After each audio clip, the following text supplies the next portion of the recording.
If Lands Could Kill, featuring Knife City, Equipness, Ryke, and HotSauce. Fucking let's roll it. fucking... We'll get in the mood. Oh, yeah. This is the strawberry? Mm-hmm. You can't help but, like, want to dance when the song comes on, you know what I mean? Yep. Is it locked? Nope. Just has a little issue, like you have to hit right in the middle. You can just learn how to work it. You gotta find it. You gotta and then push.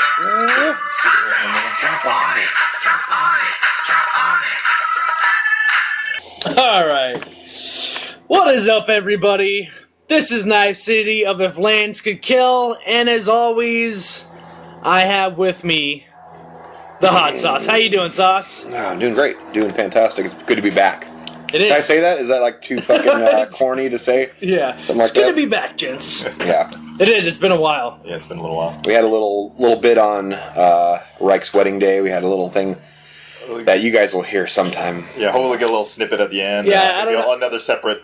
I don't know where we're Short gonna cast. put it, but it'll go somewhere. Yeah. And it's speaking exciting. of Ryke, we also have Ryke with us. How you doing, I Ryke? am here, and I am back. I just flew in from Hawaii, and boy, are my arms tired. Oh man, you look tan. Oh, man.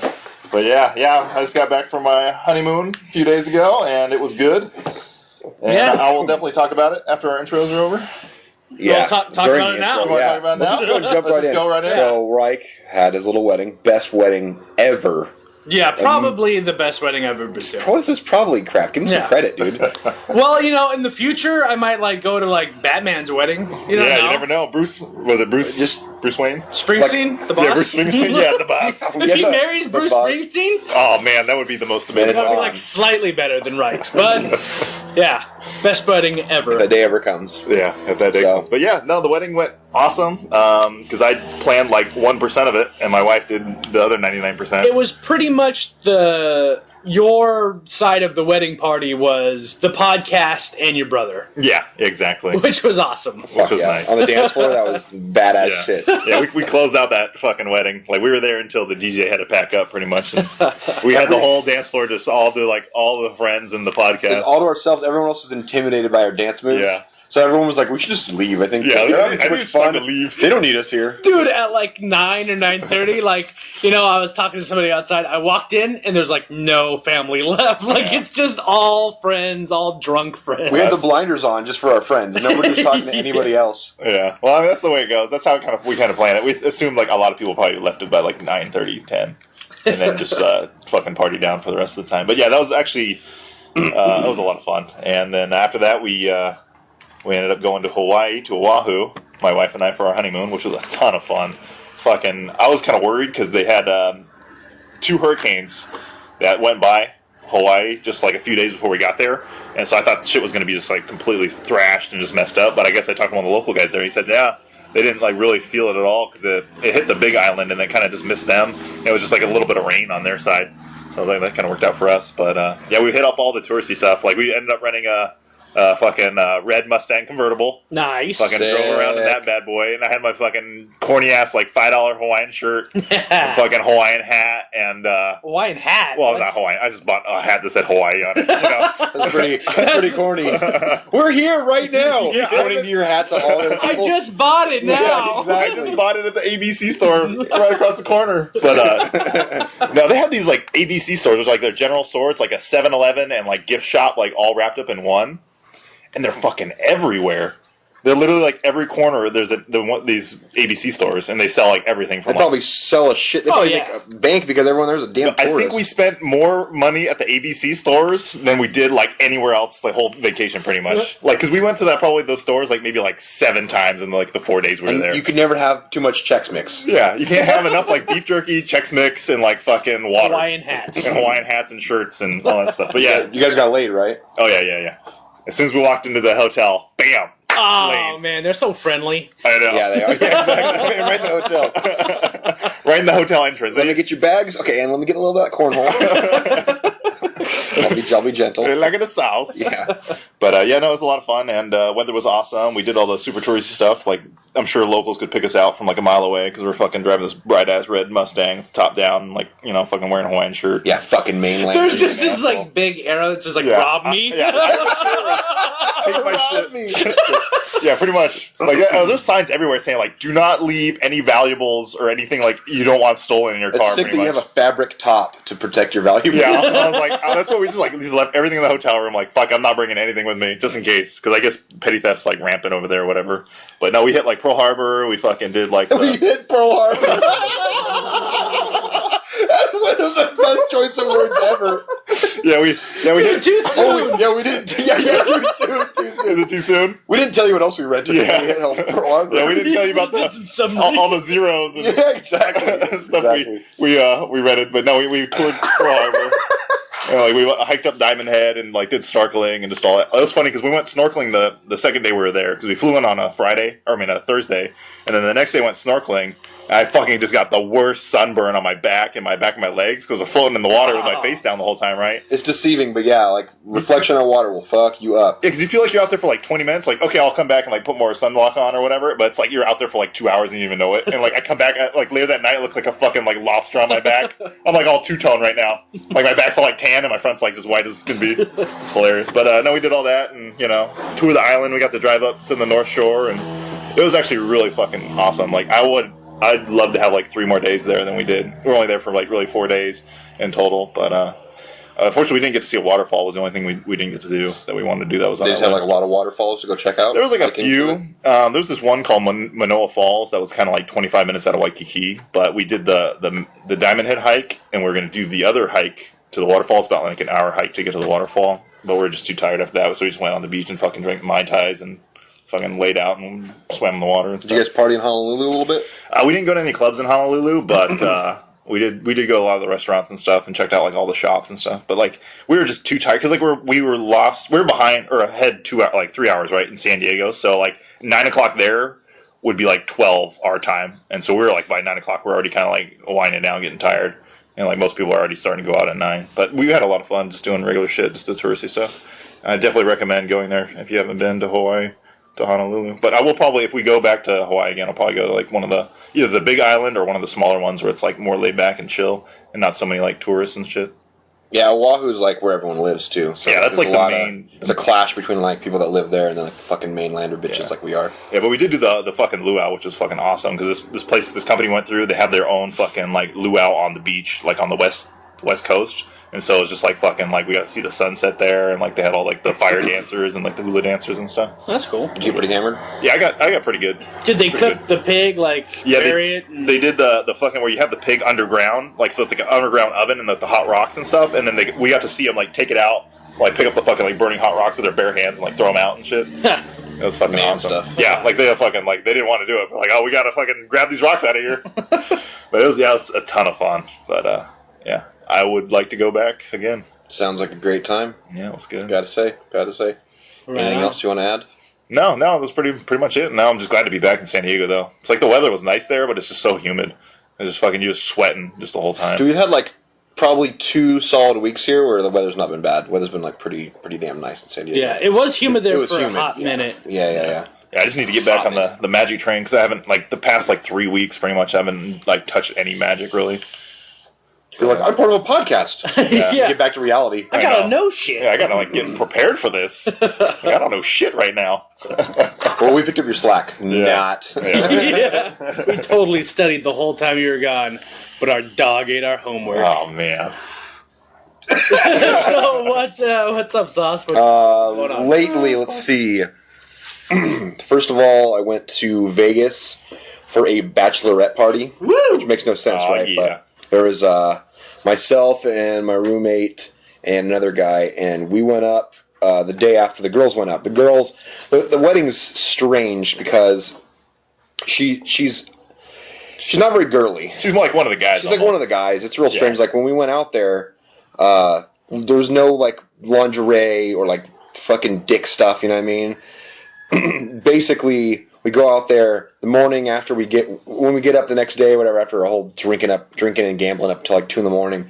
We rented myself, the girl getting married, and one of the bridesmaids, we rented supercars. So I rented a Ferrari F430. Oh shit! With a paddle shift. They don't sell any. They don't let you rent any manual transmission cars fuck that transmission. I've heard one company say that every single manual transmission car they've ever owned for rent or whatever has been crashed. They say they've never owned a manual car that didn't get crashed. Because people think they can drive a manual, which is fine, then they do, but then they go around a turn in a 600 horsepower car, they fucking shift a second, and the back end comes loose, and they have no idea what the hell to do about it. You know what I mean? People get, I drive my 250 horsepower car all the time, manual, no big deal. I never get squirrely or whatever. I can control it. And they get in this fucking Lamborghini 560 horsepower, whatever, and then everyone crashes. Yeah. So anyways, I rented an F430.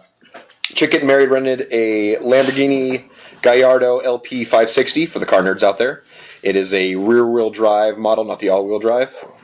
So I thought that was pretty cool. And then the other girl rented an F430 also. Nice. So it was fucking badass. And you get to go on a racetrack. How long did you guys have the just go seven laps around a racetrack as fast as you want to nice. go. Like the guy's in the passenger seat, he tells you how to do everything, and you want to refuse. Or he's like, don't break it, stay on the throttle. There's no when you're driving, when you want to learn how to do this stuff, whatever, you're full throttle, and then you want to back off the throttle when you're getting near the turn, and then kind of hit the brake after a while. This thing is you're either on the throttle the whole time or on the brake the whole time. There's no in between. There's no coasting a little bit. No, there's no coast. That's the thing, is that you kind of want to coast to get yourself kind of squared and ready for the braking, but you don't. Yeah. You just slam on the brakes. The back end gets squirrely and shit. You enter the corner, and once you hit the apex of the corner, which is the middle of the corner, they want you to fucking slam on the gas. Slam on the gas, and you're like, I don't want to. I don't want to. I'm scared. Absolutely. 500 horsepower. I'm like, I don't want to yet. This is crazy, I drive a WRX normally, and it's a fine car. It's a fine automobile. It's a fine ass but car. It is not a supercar. And this thing was batshit crazy. That's awesome. You had 7 laps. 7 laps. Did up to 118 miles an hour. That's short. It's not a big course, so the cars can do 190, but you can't. Yeah. So, but they let you just do whatever the fuck you want to. You can just beat the shit out of it. And they're like, cool. Have at it. They're just telling you to push it harder, and I'm like, I don't want to. This is crazy, dude. So we did that. They have a lot of cars there too, but the price range that we were at, we couldn't get anything more expensive and more. I got it. It's gonna be a pretty penny already just to rent those. Yeah, so we did that. We're gonna play paintball after that. You can tell what kind of girl this is if we're playing paintball. But we were all too exhausted. We only got 4 hours sleep the night before, and we were hungover. So we're like, no, we can't do it. We can't do it. I think it was indoor paintball. So okay, not I was gonna say you're at 105 degree weather. It was Vegas was 100. Yeah, it was 105 to 110 all week, all weekend. That sounds like Vegas. Unless you're inside the hotel, whatever. That's a dry heat though. That's what they say. It's just a dry heat. It's a dry heat. It's fine. It just feels like an oven when you walk out of the fucking casino. It does. It tastes terrible. You walk into an oven. Fuck, dude. But yeah, we did that kind of shit, and that was pretty awesome. And the next thing I was gonna say is that I got this coworker. Right. Next topic. We got this coworker. This guy's 6'4", motherfucker's 285 pounds, Peppermint Swirl's build, but a little bit bigger. He's sleeved up.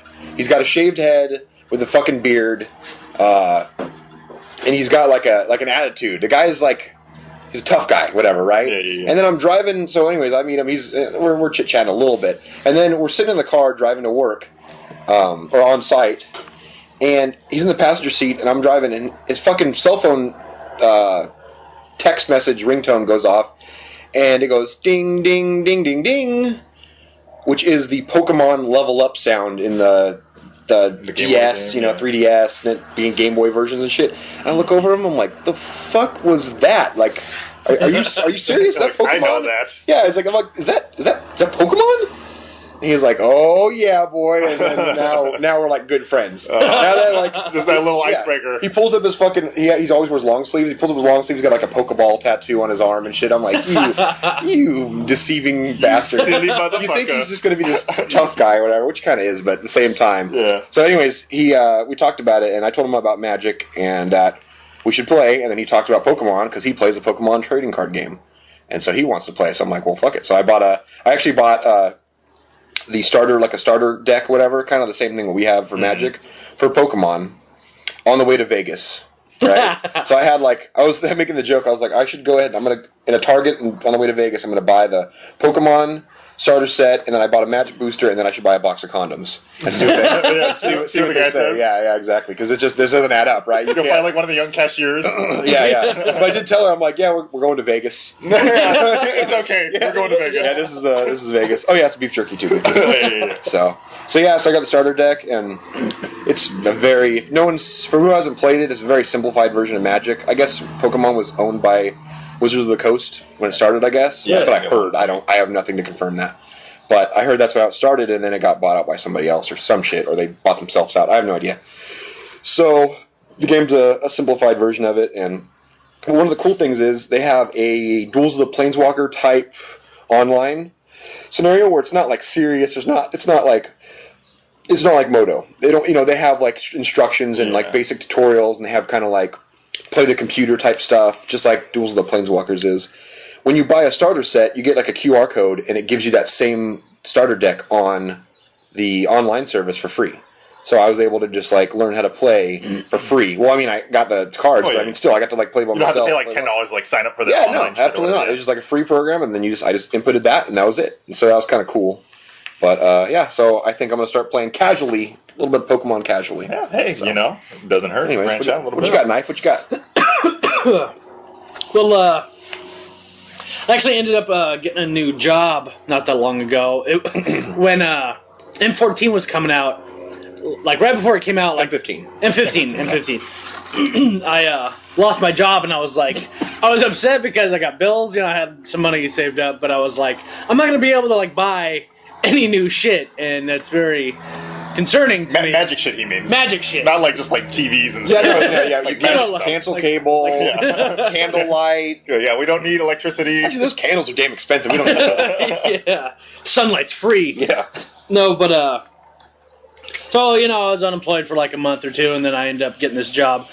And at this place, I kind of do like a little bit of everything, and I turning tricks. Yeah, turning exactly. Anything. If you haven't heard of it, you can't afford it. So this, I was introduced to most people, but like there's a clothing section of the place. I don't really go over there, and like I don't really talk to the cashiers. I don't really wear clothes, so I don't know. I'm like, what? Underpants. Woman's underpants. So one of the cashiers, this girl, she's a redhead, so already I'm kind of like, okay, it's filling up with blood. Getting fluffed, and she's kind of cute, whatever. So I was like going into the back room, and like how it has like the hangy down plastic things, like in Vons or the plastic strips. So like I was walking in, and I held it open for her. She walked in, and I was like, oh, hey, by the way, my name's Corey. And she's like, oh, my name's, whatever the hell her name is. Yeah.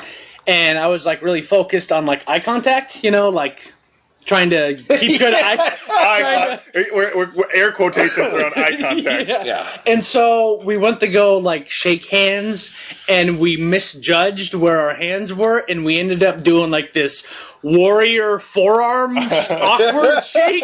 Gillian, goddammit. Like, we were, like, yeah, and we both just totally ignored the fact that it happened, and like we just like walked away, like we didn't acknowledge it. We're just like, yep, that's an awkward handshake, and we're gone. And then like, yeah, it was. I like laughed about it afterwards, but during it was very, very awkward. Yeah. The blood went back to your fucking heart. Went to my face. Yeah. The blood went to your face. Yep, it went from a fucking Audi to an Innie. So that story is like the story of my life right there. Like that's what it is. Like I got like this image in my head of how things are gonna go, and then it happened, and then it goes like totally horrible, awkward, and like not. I'm gonna fuck it up. Dude, you're gonna be fine. You fucked it up. You did it. So yeah, that was funny, but that's hilarious. Yeah, I've been working, and fuck, what the hell else have I been doing? Any games? My life. Games? Not really. You know what I've been looking into that I want to get is this game called 1001 Spikes.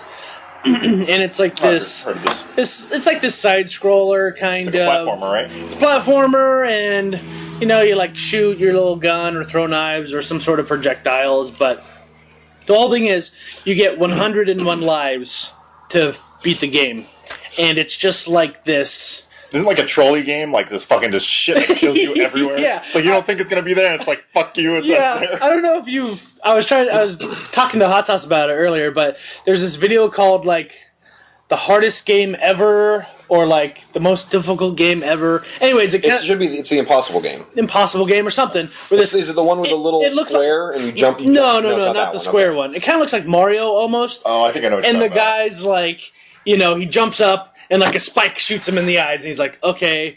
He, misses the spike, and then like he goes to jump on a brick, and like the brick just disappears. And so he's just like he's getting madder and madder and madder until finally like he finally gets his way through, and he like gets to the end, and there's like he's like, oh, finally I got to the end, and then this rocket comes out of nowhere and just explodes. He's just like, what the fuck, Game to piss you off, like rage quit game. Yeah. So it's kind of like that, but not so hard and dickish.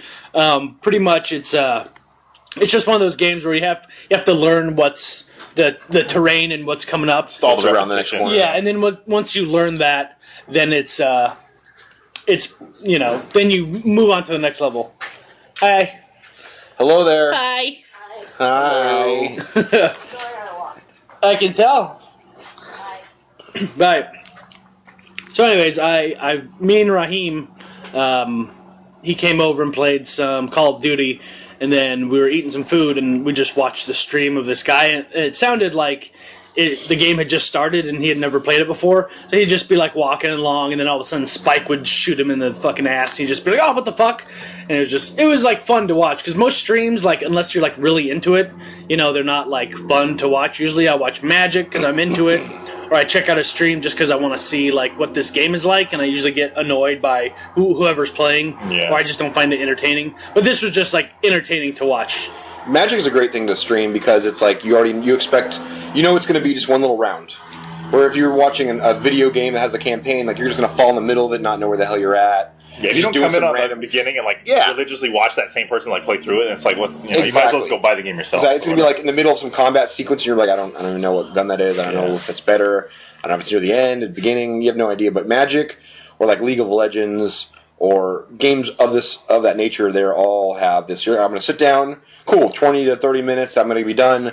Don't want to watch another one. It's like an episode. Yeah, exactly. So that's the best way to watch, I think. And the only other game I've been playing lately is I always try and search for like good cell phone games, like a good like RPG or something, like not like a shooter or side scroller, but just like a nice little RPG. And so I found one called Tiny Dice Dungeon, and that's awesome already. And it's like very hard to find a game that doesn't have microtransactions, but it seems like you can do it without. On the phone, yeah, on the phone. But it seems like you can get through the game like without the microtransactions. But basically, it's a mix between like I don't even know, like Pokemon kind of, because you like get monsters and try and like capture them and stuff, and you're fighting against them. But the whole thing is like it's based off of like dice rolls. So on most of the dice, like if you roll a 1, then your attack misses and you can't attack, and then it goes on the next person in your party or the opponent. But if you roll like a 2 through 6 on most dice, then it just counts towards your attack power. Then there's other dice like multiplier dice where you can just roll a 1 or a 2, or like poison counter dice.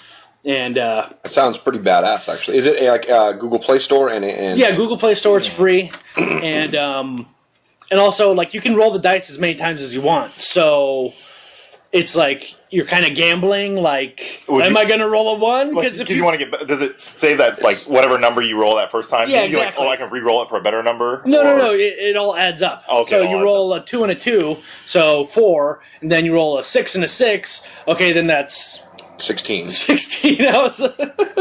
But then you roll 1 and it's all goes away. And then you roll 1 and then it all goes away. You can't attack. It goes on the next thing. So that's kind of cool. But yeah, I've been playing it and it like can keep my attention for quite a while. It's all cell phone games. I don't expect nor do I want to play them for more than like a half hour. It's usually like, oh, my girlfriend's watching something on TV that I don't give a shit about. So I'm just gonna, play this game and plus half-hour shits.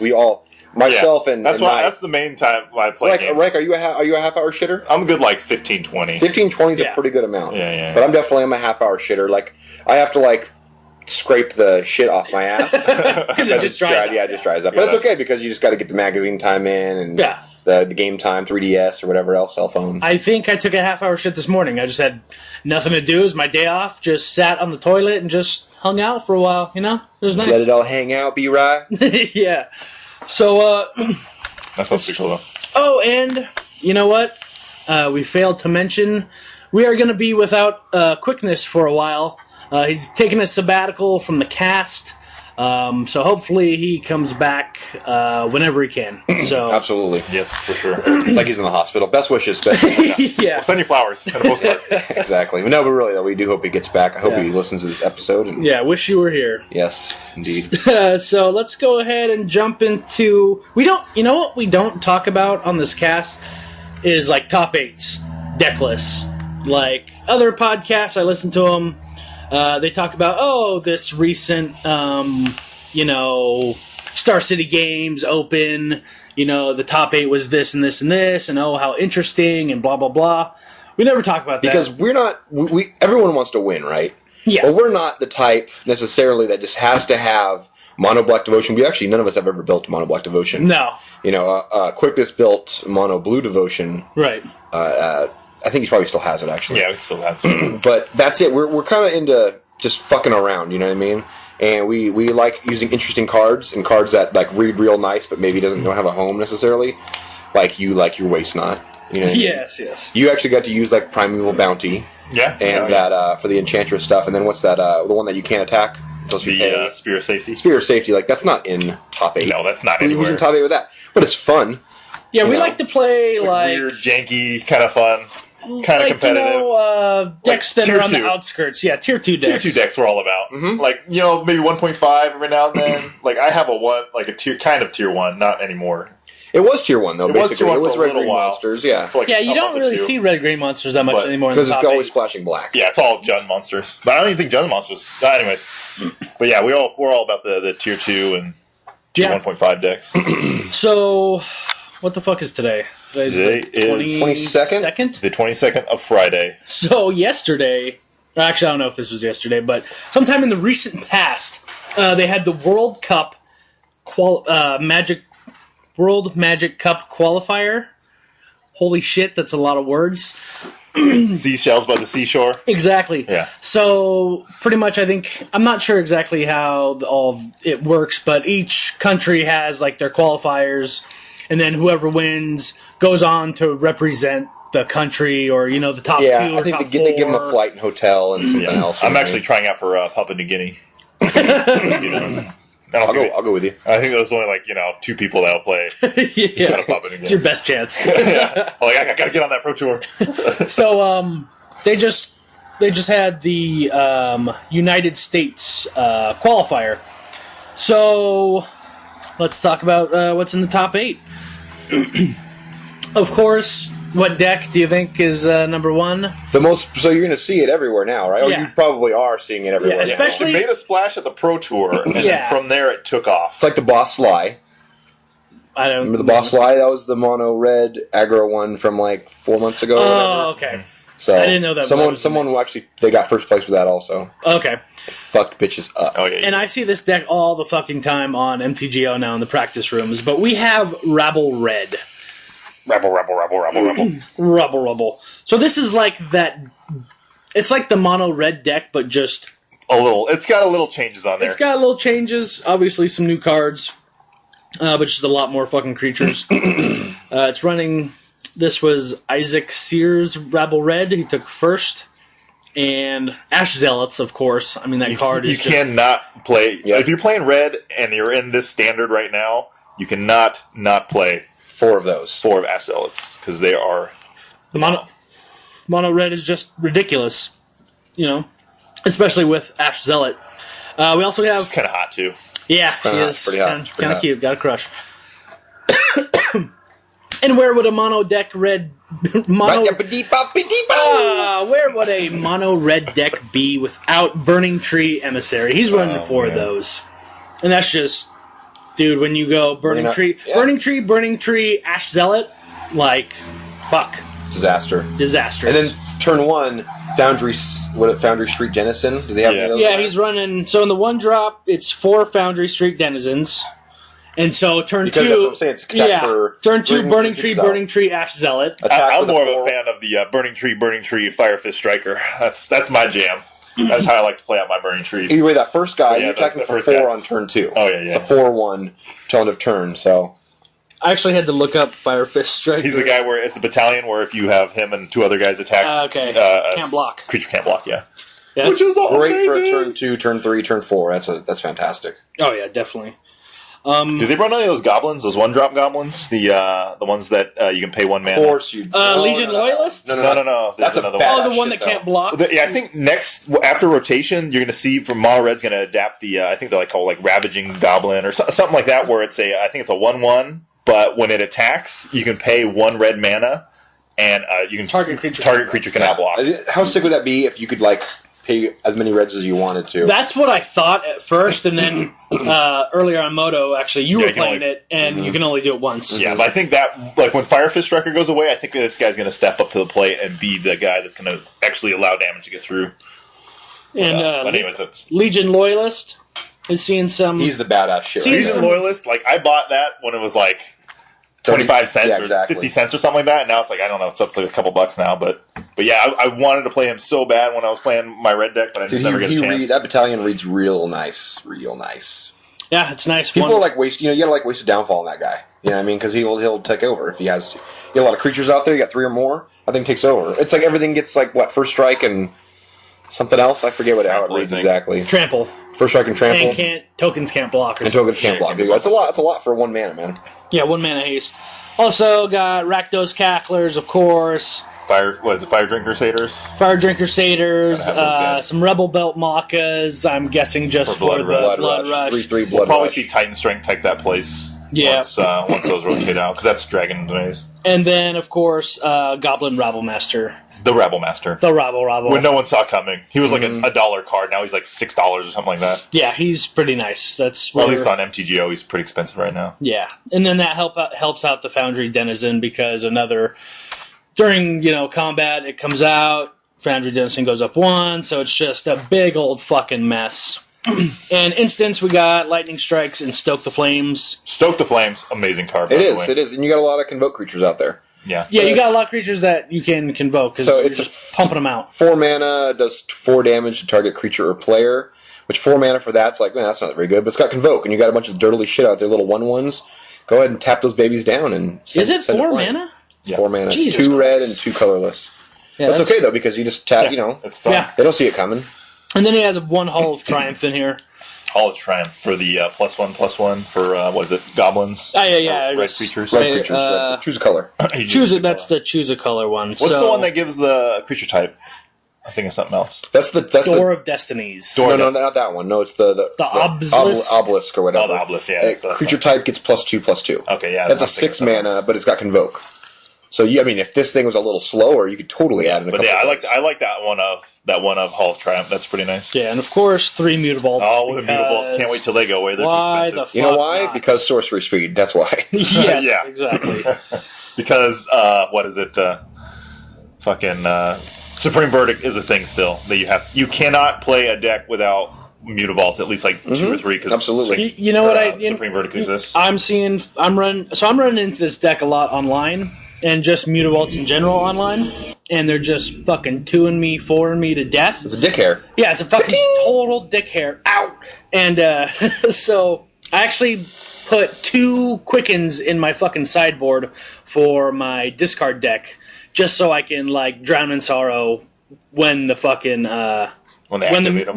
When they activate them, because it's a pain in the ass.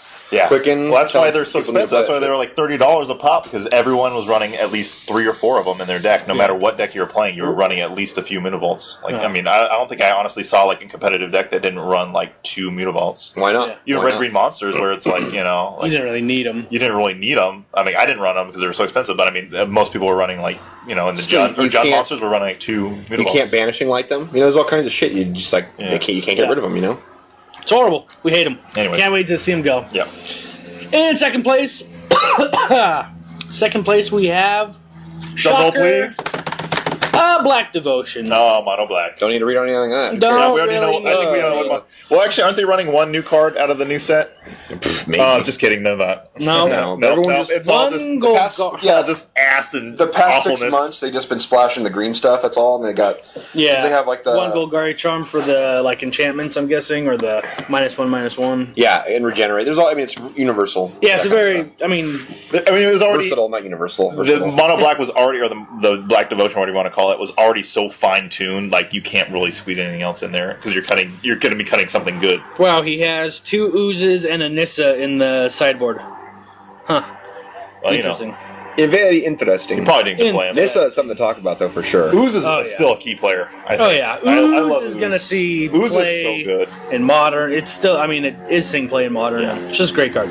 But, Third place, oh my goodness, Black Devotion. oh, another black cares? devotion. What's he Without, he's not splashing green. Oh yeah, so you got Urborg or whatever is like 1 edition. Everyone's doing a 1 of that if you're playing black. Yeah. About it. Yeah, that's nothing special. just for your Mutavaults. Yeah. Just for the Yeah. Mutavaults.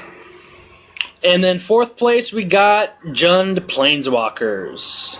Jund Planeswalkers actually like that. Actually, it deck. doesn't have the deck list for fucking this one. Oh, that's good. They run Yeah. Chandra's Pyromancers. They run, I think, Vraska's. They run Raskas. They run- Nissas? I don't They think- were, they were some of them were in I think, this. yeah, well, like 1 or 2 Nissas. Yeah, Have two not Nis- seen two a Garuk Nisses. in there, though. No, the roofs do not make the cut. I heard that there's 1 in somebody's sideboard. That's it. That's all I've heard. Is that in one of these top 8s, there's 1 in I somebody's think sideboard. Xenagos is even in there. Xenagos is Xenagos definitely there. plays Oh a no, lot. Xenagos is like the badass shit. Yeah, Xenagos For is those actually decks. going to be. I feel like he's going to be a That pretty thing, good that baller. thing, that thing wins games, dude. I see a lot of like online videos of people playing it, and those 2/2 hasters, dude. They just do work, man. Yeah, it's ridiculous. Also, we got, in 5th place, we got Blue Devotion. Dude, I can't wait. What, a Gale Rider sliver? Yeah, it's in place. What? It's because it gives Mutavault flying. Oh, okay, that's cool. Yeah, it's actually pretty good. That's it though. It's a 1/1 flyer, but it gives Mutavault flying in that one. I wouldn't chance. get rid of my Cloudfin Raptors in Mono Blue, though, for that. But, I mean... He's still running 4. Oh, does he still have Cloudfins? Yeah. He's Or got like one Ford. one Gale Rider. Oh, 1 Gale Rider. Okay, never Yeah. mind. So, I can't wait to see Yeah, Mono Blue, like... fucking I Mono mean, Blue go away. it's still going to be around, but I just... After rotation, I think, I like, think it's gonna be shit. Well, once they lose the Rapid Hybridization and Cyclonic Rift, it's going to be They tough. lose Night Veil. Yeah, Night Veil They lose Specters. Frostburn. They lose Tidebinder. Judge's Familiar. Judge's Familiar. Cloudfin. That's Well, later on, we're going to talk about a new Mono Blue deck. on new the Mono horizons. That's going to be Blue. post rotation. Oh, good golly. Miss Molly, 6th place. We got Mono Black Aggro. We've talked about this before, actually, though. When we're doing the aggro stuff, Mono Black is one of the ones we covered. It has Mono. Actually, I don't mind Mono Black Aggro because it's still it's more a fair of a deck than it is the Mono Black Devotion. except Yeah. for Mogus's Marauder. That's Well, not Mogus fair. Marauder is a crazy good card, That's but not it's fair. still like a fair deck. It's doable, right? Of like other You decks. face it and you go, okay, all right. Yeah, like that's not as bad as just spewing pack rats and dot seizes. Yeah, and all there's that. no pack rats. They got 4 Pain Seers. Good to see him have a home. And 1 Hall of Triumph. Nothing else, really. Yeah, Pain Seer, I like top Pain 8. Seer. What's up? I like Yeah. Pain Seer. That's like that's one of my top favorite black cards right now. That's in standard. Besides like all the good stuff. Not too bad. Got another Jund Planewalker did. Yeah, list for 7th. We got seven. another Jund Planeswalker list. Oh, So, Apex Predator right there. 1 Garuk Apex Predator. 2 Chandra Pyromasters. Yeah, Chandra Pyromaster is actually pretty good in this meta right now, just because there's a lot of like dirty 1/1s. Like, well, because Rabble Red's a thing, it really messes with them. Dude, that's Hell weird. yeah, it does. Picks them all off. There's like a Planeswalker list, and it says Other, and then there's more Planeswalkers. Oh, that's strange. Yeah. What else we got? We got that's a lot So, of Planeswalkers. Well, it's Three- a Super Friends deck. Yeah, 3 Nissas, 3 Xenagos, 2 Vraskas. Yeah, that's... I love seeing Rakdos Return getting played too. Yeah, I actually Yeah. haven't seen Nissa been played too much. Like, I'm sure she gets played. Oh. I've been I don't know how seeing- much of a house she is. I've been watching. Oh my god, Dude, I mean, like, just that's, turning those lands into 4/4s. Ugh, it's. ridiculous. I was watching a couple people playing the Planeswalker decks, whatever, and Nissa is the best Planeswalker in that deck. That thing is a fucking house and a half. You're right. The 4/4 Tramplers, they trade with everything. and you just keep making them. You know what I mean? Yep. You just keep making them, and it's amazing seeing those things go. So untapping the forests, because you play 3 colors, there's not a lot of that. Because you don't play a lot. Even though you're playing the shocklands, it's just few and far between. Yeah. I've seen when they use that ability, you're getting 1 or 2 lands out of it.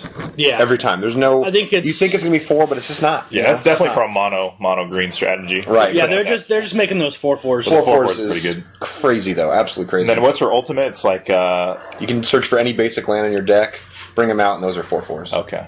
But So, this yeah, is pretty ridiculous. I don't know why she's still carrying that $30 price card, but I mean, she must be really good then. Telling you, man. She must Every be video I really good. watch, I'm like those 4/4 tramplers. And then if the land is bound to turn, you know what I mean, then it comes out with haste, basically. You know what I mean? If that land was. That's it. I have 6 M15 packs sitting right next to me. I think we need to crack them open right now to see if I got a miss in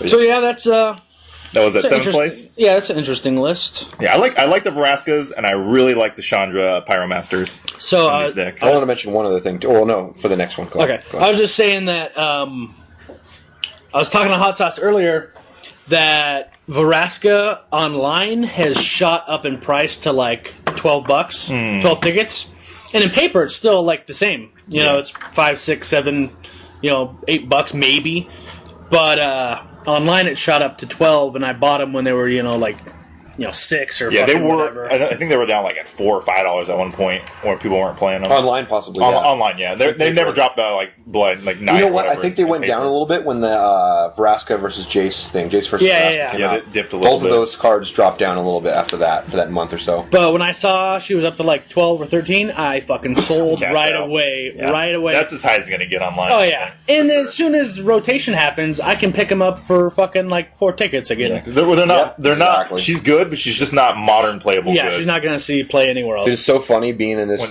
this M15 moment where there's like all the planeswalkers. Yeah, there's a like lot. We just got 6, and there was already Like 5. like 5 or more or something like that. It's crazy. Well, from the no more than that M14. because M14 had 5. Yep. Yeah. It's nuts, dude. 3 Ajani's that are in standard right now.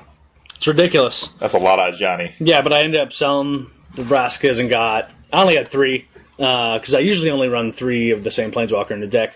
But I funded my drafting, and I ended up buying 2 fucking Garruk Apex Predators, because I'm guessing they're probably going to go up Yes, after rotation. Yeah, once we see rotation, like after we see like the 3 colors, like cards, if it's going to be a slow format, I think 7 mana is totally doable. Yeah, that's what. So I wanted to mention the Pro Tour Magic 2015 one that went on. I think it was at Portland, and that's like the big mama, the big daddy, the big one. Yeah, you have to be invited to this. You're not. Yeah. This is not like one where you just walk into. You have to actually qualify or be like a part of the actual pro scene. And just to finish up the top 8, we had Blue-White Oh, Control in 8th place. Who Blue-White gives a Control. fuck Well, that's what I was about thinking. that? That's the funny thing. I was going to talk about that though, because that's what won the Pro Tour Oh, I 2015. can't believe. I feel. Throw this phone at me. No. Yeah, Get this out of here. I feel so sickening. A couple cool cards though. That they're playing. A couple. Well, Is it's the planar cleansing. That's what I style, wanted right? to say exactly. That I wanted to mention the planar cleansing.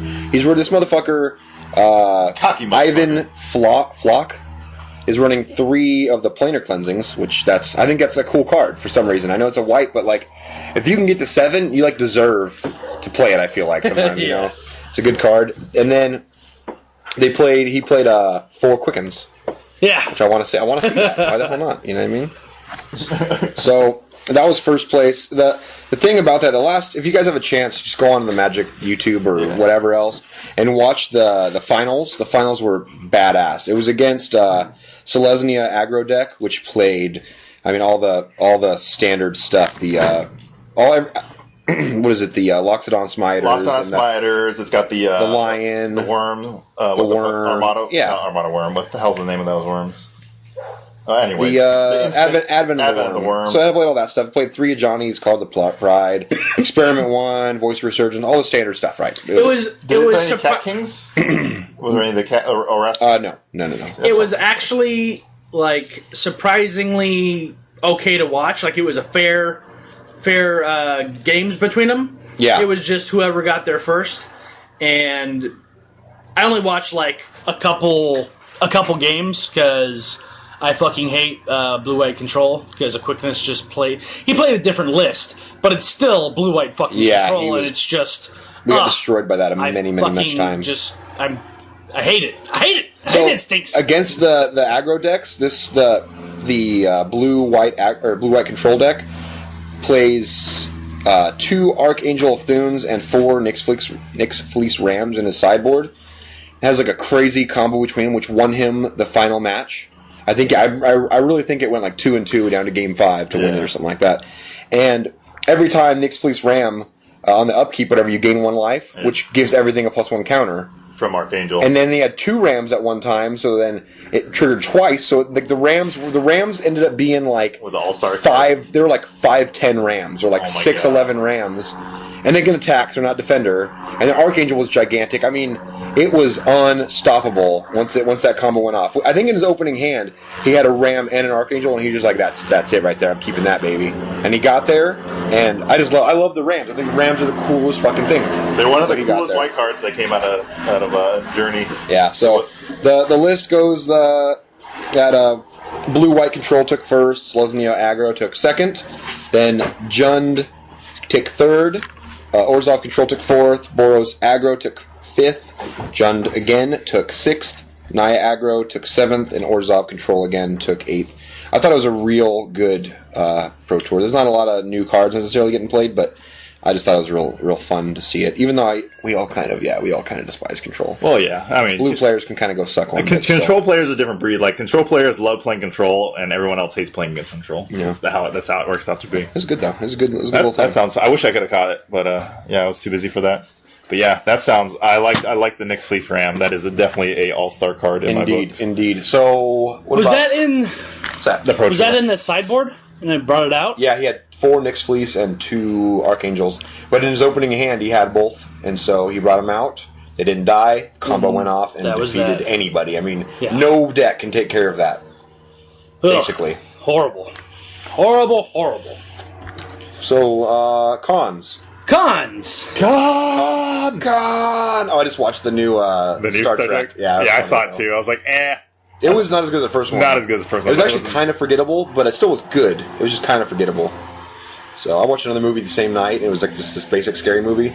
Scary movie was much better than that. It was Oculus. Oculus is pretty... Oculus Rift? If anyone likes scary movie, no, not Rift. Don't do that. Don't do that. don't do that, Facebook. Don't do that. Go away from us. Yeah, no, Oculus is pretty badass. About some fucking mirror that is like haunted, and it's a stupid plot, but it actually turns out to be a really fucking good movie. So, interesting. Anyways, so yeah, cons. Let's get on to it. Con. So, the news that just came out that we were all waiting for is the Tri-Lands. Or we were waiting just to see like what lands were going to come out. Yeah, it's a wedge set. Yeah, it's a wedge set, so some people were hoping for, fetch lands, some people were hoping for this, hoping for that. Pretty much we just got Tri-Lands. They come in tapped, and you can produce one of 3 colors. That's it. I'm telling you, an uncommon land. Yeah, it's uncommon too. That produce different colors of mana is weird to me. It should just be common or rare. It's weird seeing that.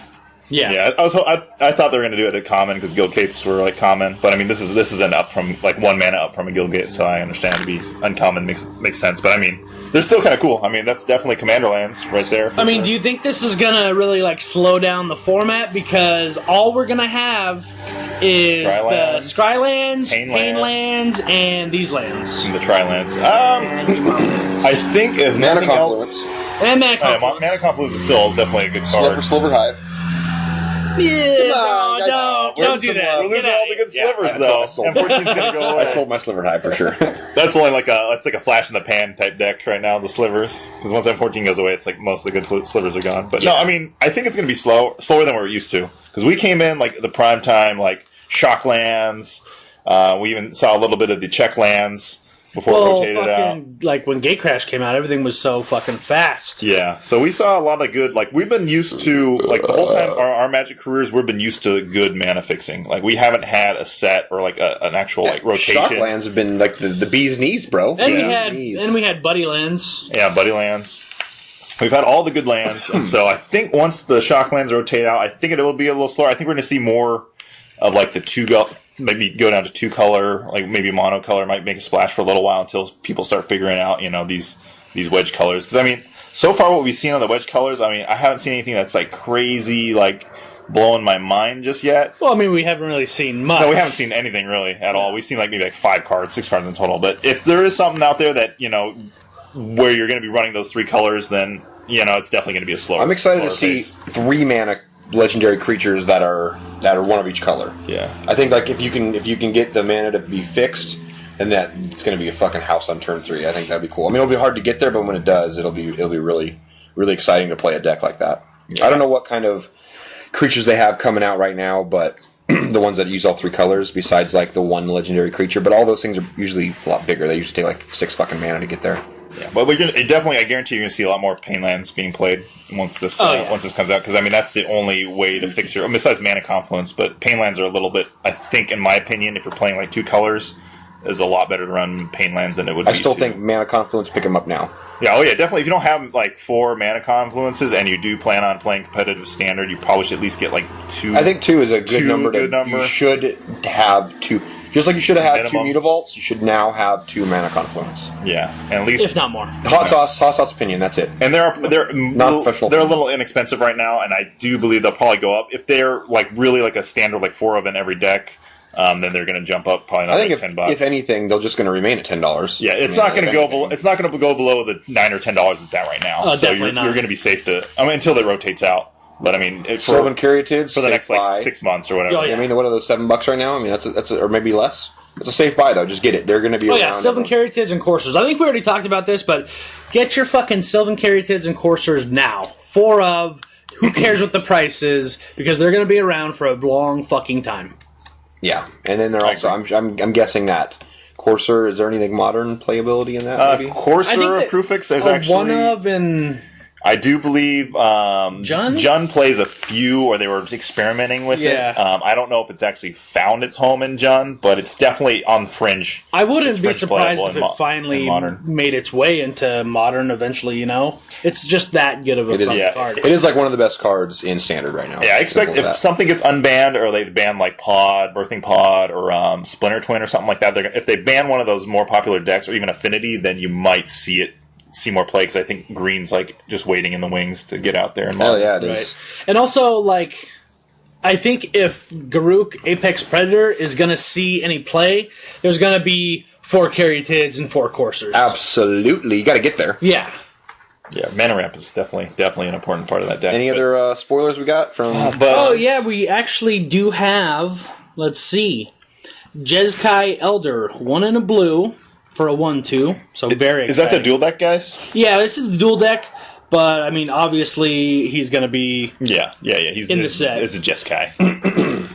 With a new ability, keyword, what the fuck? Mechanic? It's a mechanic. Yeah, mechanic. It's prowess. I like this mechanic. Whenever you cast a non-creature spell, this creature gets +1/+1 until end of turn. And it's in blue. And what does blue have a lot of? Yeah, none. What's Jeskai again? I think Jeskai is blue, white, red. I think. No, blue, black. Blue, black, white. God, get your facts. Yeah, we don't even know. I think blue, black, white. Somebody out there knows. Yeah, sounds like they're yelling at their fucking car radio right now. I don't even know the names yet. Like I know Jeskai and like Mardu or something. I know the one they're punching bears. That's it. That's my bear puncher. That's my colors. Do you need assistance? Hey you. It also says whenever it deals combat damage to a player, you may draw a card. If you do, discard a card. So it's just cool to see the new mechanic. This card.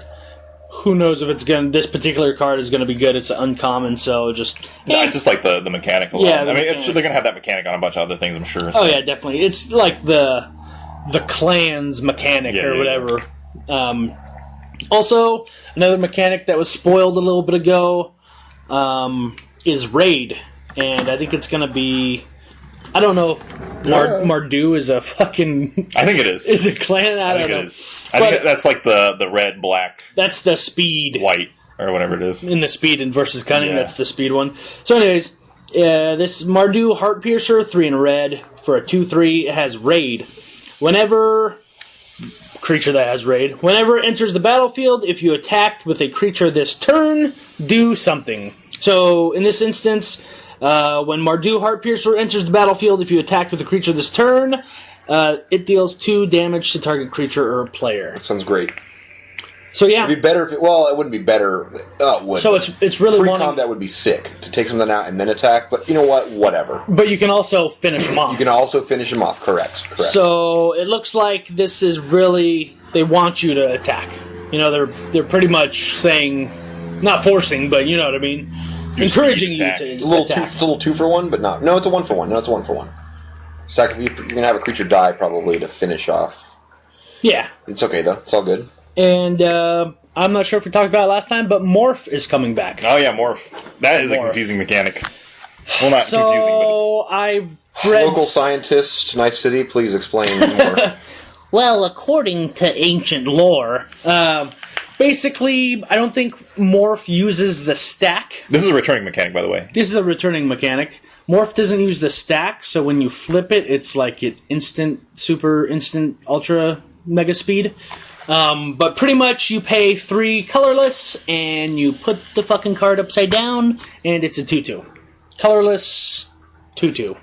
And then... It's a bear. With no color. It's an albino bear. And then you pay its morph cost. You pay the morph cost, and you flip it, and it does something when you flip it. Basically. So... In a nutshell. For instance, let's look at 1,000 Winds for 4 blue. It's a creature elemental. It's a 5/6. Has flying. So the morph cost is 5 blue. When 1,000 Winds is turned face up, return all other tapped creatures to their owner's hand. And it's instant speed. Instant Anything, speed. Anytime, anywhere. Yeah. And I was listening to a podcast. Can you respond to it, though? So it doesn't use the stack when it morphs? Yeah, it doesn't use the stack, so I don't know exactly how it works. Motherfucking Blood Rush. I remember, because I was listening to this, I think it was Monday Night Magic or something like that, and they were talking about, it was confusing then, so it's still kind of confusing now. Because Blood Rush is still on a stack. Yeah. Even though it's, can't be countered, it's still, on a stack, right? It's yeah. We can still kill the creature before it damages. Exactly. So that's kind of crazy. So, yeah, I'm not really sure, but all I know is my Drowning Sorrows are having a boner right now. Because of 2/2s. Because 2/2s. There's a lot of this shit that you just read a card like that where enters the battlefield, or the one that what's the hell's the new mechanic, the raid one, where it comes out and does 2 damage or something like that. There you go, 2 damage. Everything's 2 damage, 2 damage, yeah. 2 damage, 2 damage. Even that we played today was the that enchantment. The Nightfire. Oh, it's a +2/+0 enchantment, and then you can pay 1 red sacrifice to do 2 damage or something. And then the Nightfire Giant. And that's 2 damage or something. Damage. Yeah, everything's 2 damage. Yeah. So, I mean, we got some interesting things on the rise, and I'm really interested for rotation. Spoiler season is going to be awesome, because it's I love the new, expansion sets are always awesome. And then fucking rotation's going to be so sweet. And the first expansion in a block is, always the most awesome, It's always it's the smallest of the sets, right? Well, actually, one of the smaller card pools to get from. Well, this one they're gonna do big, small, big. I was gonna say, wasn't Theros? No, this one's gonna be 250 cards still, I think, right? The next one that comes out, cons, or 270 cards, or something. Well, they're gonna do big set, small set, big set. So 250, 150, 250. It's probably something like that. Yeah, roughly. So, but they're gonna what they did with Theros, which I heard they kind of. I guess Mark Rosewater puts out who isn't he the lead dude for designing? He's the lead designer. So he put out a little State of the Union, if you will, about what they did right, what they did wrong, kind of a look back on the year or whatever, or the last block. I thought Theros is badass, so whatever he says. I enjoyed Theros. Well, he said they kind of fucked up on Born of the Gods, just because it was a boring continuation of Theros. Yeah, it didn't really add anything it added Inspire. Courser. That was not... Well, I mean... You're talking about... mechanic-wise, gameplay-wise. Inspired, and then Tribute. And there wasn't that many Inspired... and Tribute was a complete, just wash over. Yeah, Tribute sucked, dude. Nobody played Tribute. Tribute sucked. That fucking Mythic 5/5 flyer for 4 mana... You remember that thing at all? No. The Phoenix that came out? That was I was reading that, I'm like, that's badass. And I'm like, but wait. fucking tribute's going to make it worse. You know what I mean? Well, the thing with tribute is like it lets the opponent choose what he wants best for him. What's best for him, exactly. Jesus. If it was like something you didn't have really like an option to do, like you get screwed, and then it'd probably be too broken. But there's only one good tribute card, and that was the red green fanatic. Yeah, he didn't even get play. And he wasn't even all that great. Like people tried it for a week. They're like, all right, let's see your red green monsters. Let's go and put this in there. No, take it out. Yeah, well, that's the only tribute mechanic that was like, okay, like either one of these are probably pretty bad for the opponent. And Courser came out the same set, so that's not good.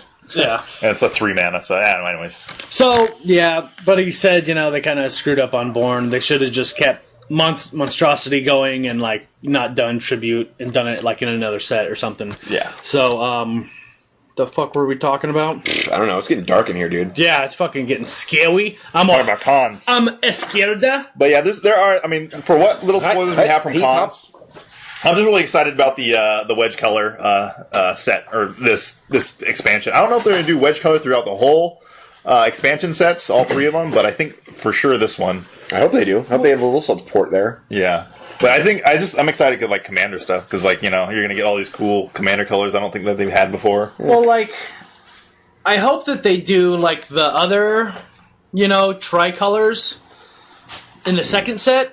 Or maybe they'll do it, in the last set, since that's going to be a big set. Who knows? But hopefully we get, more... I'm ready for the dragons. I want some dragons. Remember, they're all dead. How can they... Well, I think what people are speculating, it's going to, it's going to be, the cons is, after, after dragons, right. And then they're going to go back in time with the other sets. This was life when dragons ruled the skies. I want zombie dragons, damn it. Yeah. I want zombie dragon riders. Dragons.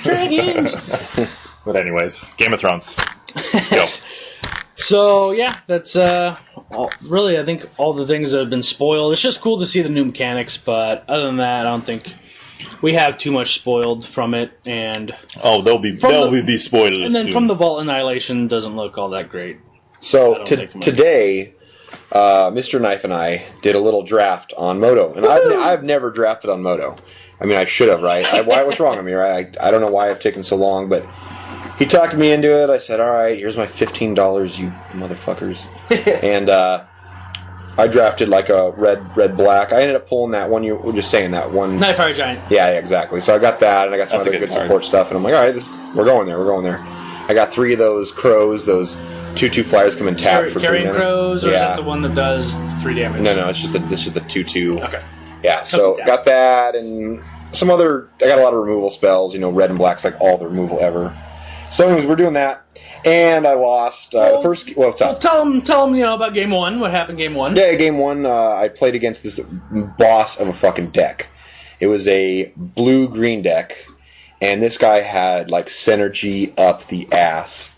I can't even really remember exactly what it had in it, but it was blue-green. If you pair him up, I guess, right now, M15... He had 2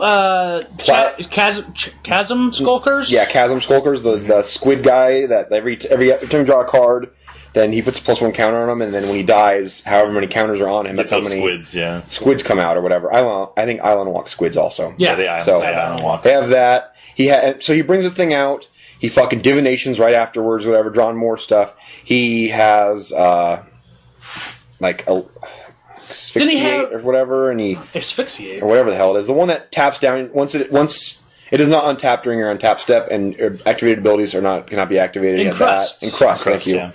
He had that. I mean, he had I was yelling at you. We were on Skype, and I'm yelling at him like, "This guy has everything." He had Hornet Queen. Yeah, Hornet Queen. He had 2. Like I said, he had 2 of the Chasm Skulkers or whatever. He had. I don't even know. This guy was unfucking stoppable because every card he had crazy synergy with everything else. It was fucked up. He had some. He had the artifact. It's a 2-mana artifact that you pay for and tap it, and you can tap down target creature. Oh, yeah. Yeah, those, which fucking limited, man. God damn. Dude, that's like a flashback to fucking, what was it? Is that Born of the Gods when you were fucking tapping down shit? Yeah. It's like Perilous Vault or something Something like that. So, no, not that one. That's the Exile all the ones. Okay. Either way, I had that, and then that's an artifact, so then he had those 2/3 guys that give flying if you control an artifact. He had just all this stuff that every time he brought out a card, I'm like, oh, that reacts to 2 different things. Great, that's fantastic. So I lost 0-2. Like, no, I just lost my ass in that one.